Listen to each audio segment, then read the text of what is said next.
YONO app update ചെയ്യണമെന്ന രീതിയിലെത്തുന്ന മെസ്സേജുകളിൽ പ്രതികരിക്കരുതെന്ന മുന്നറിയിപ്പുമായി police. നിങ്ങളുടെ യോനോ ആപ്പ് ഉടൻ തന്നെ പ്രവർത്തനരഹിതമാകുമെന്നും ആപ്ലിക്കേഷൻ അപ്ഡേറ്റ് ചെയ്യണമെന്നും ആവശ്യപ്പെട്ടുകൊണ്ട് സ്വകാര്യ നമ്പറിൽ നിന്ന് വന്ന സന്ദേശത്തിന് മറുപടി നൽകി തട്ടിപ്പിന് ഇരയാകുന്നവരുടെ എണ്ണം വർദ്ധിച്ച സാഹചര്യത്തിലാണ് പോലീസ് മുന്നറിയിപ്പുമായി രംഗത്തെത്തിയിരിക്കുന്നത്. KYC updation, YONO updation, reward redeem എന്നീ തരത്തിലുള്ള ലിങ്കുകളും തട്ടിപ്പുകാർ അയക്കാറുണ്ട്.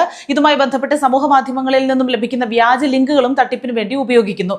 തുടർന്ന് ഫോൺ മുഖാന്തരം ബന്ധപ്പെടുകയും വാട്സാപ്പിലൂടെ നിർദ്ദേശങ്ങൾ നൽകി യോനോ SBI.apk എന്ന ആപ്ലിക്കേഷൻ ഇൻസ്റ്റാൾ ചെയ്യാനും ആവശ്യപ്പെടും.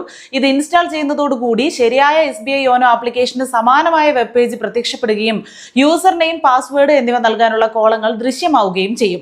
SBIയുടെ യോനോ ആപ്ലിക്കേഷൻ ആണ് എന്ന ധാരണയിൽ തന്റെ ഇന്റർനെറ്റ് ബാങ്കിംഗ് വിവരങ്ങൾ ഇതിൽ നൽകുന്നതോടുകൂടി തട്ടിപ്പിന് തുടക്കമാകും. ഇതേസമയം തന്നെ നൽകുന്ന ബാങ്ക് ലോഗിൻ വിവരങ്ങൾ തട്ടിപ്പുകാർക്ക് ലഭിക്കുകയും അതുപയോഗിച്ച് തട്ടിപ്പുകാർ ബാങ്കിന്റെ യഥാർത്ഥ വെബ്സൈറ്റിൽ ലോഗിൻ ചെയ്യുകയും ചെയ്യും.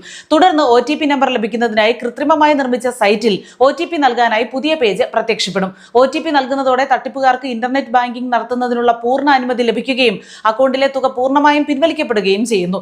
ഓൺലൈൻ സാമ്പത്തിക കുറ്റകൃത്യങ്ങൾ ശ്രദ്ധയിൽപ്പെടുകയോ ഇരയാവുകയോ ചെയ്താൽ ഉടൻ തന്നെ 1930 എന്ന സൗജന്യ നമ്പറിൽ ബന്ധപ്പെട്ടോ cybercrime.gov.in എന്ന വെബ്സൈറ്റ് മുഖേനയോ പരാതികൾ രജിസ്റ്റർ ചെയ്യാം.